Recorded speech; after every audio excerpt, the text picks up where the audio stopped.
संदर्भात मी कलेक्टर साहेबांशी बोललेलो आहे। आपल्या जिल्ह्यामध्ये प्रशासनामध्ये बीडची लॉबी काम करते याची माहिती माझ्या कानापर्यंत आलेली आहे। तर त्या संदर्भात मी कलेक्टरांना सांगितले की मला त्याच्याबद्दल माहिती तुम्ही माझ्या पुढच्या दौऱ्यात द्या। कोणाची अगर मक्तेदारी आणि दादागिरी इथे चालत असेल, बीड आपल्या राज्यातला एक महत्त्वाचा जिल्हा आहे, पण त्याही जिल्ह्याच्या नाव वापरून अगर इथे कोणी दादागिरी करत असेल त्या संबंधित तर त्यांच्यापर्यंत आम्ही पोचू।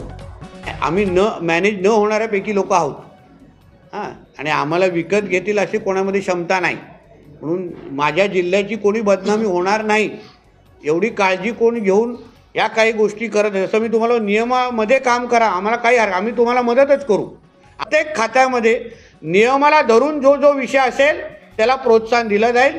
नियमबाह्य कोणी इथे काम करत असेल तर त्याला प्रोत्साहन करणाऱ्या अधिकाऱ्याला पण घरी पाठवण्याची भूमिका आमच्या सरकारची असेल।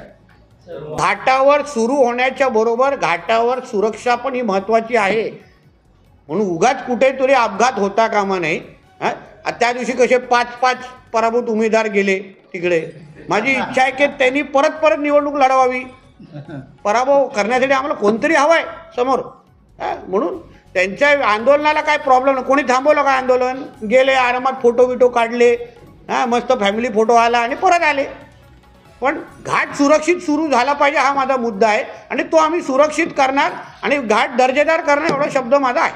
शासनाच्या गेली काही वर्षापासून तोल सुटलेला आहे, म्हणून हे सगळे अवैध विषय सुरू झालेले आहेत। त्याच्यावर आता कंट्रोल कसा आम्ही आणतो ते तुम्ही येणाऱ्या काळामध्ये बघा ना। जिल्ह्यामध्ये आता जिल्ह्याची प्रतिमा आणि जिल्ह्याच्या भावी पिढीवर कोणी पण मस्ती करून दाखवावी हे माझा चॅलेंज आहे, ओपन चॅलेंज आहे। त्यांचा सामना थेट नितेश राणेची आहे, म्हणून कोणालाही त्या संबंधित सोडला जाणार नाही।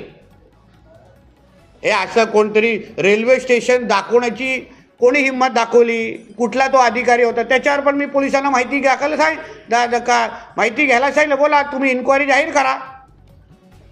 बांगलादेशीच्या 2 महिला इथे येतात, आणतो कोण, ठेवलं कोण जातं आणि मग त्यांना का खोटं बोललं जातं की बाबा ते पोलीस स्टेशनवर अटक आहे।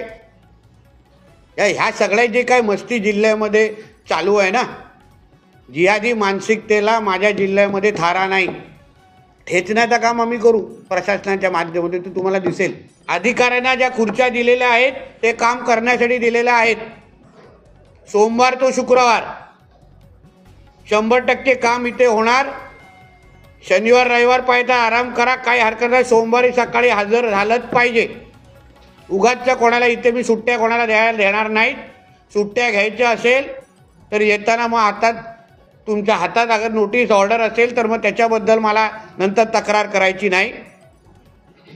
काम करायची इच्छा नसेल तर ते तुमचा निर्णय आहे। मी तुम्हाला तुमच्या बदलीमध्ये पण मदत करेन असं सांगितलं, पण या जिल्ह्यामध्ये उगाच सुट्ट्या मी कोणाला घ्यायला देणार नाही। Subscribe now and press the bell icon. Never miss an update.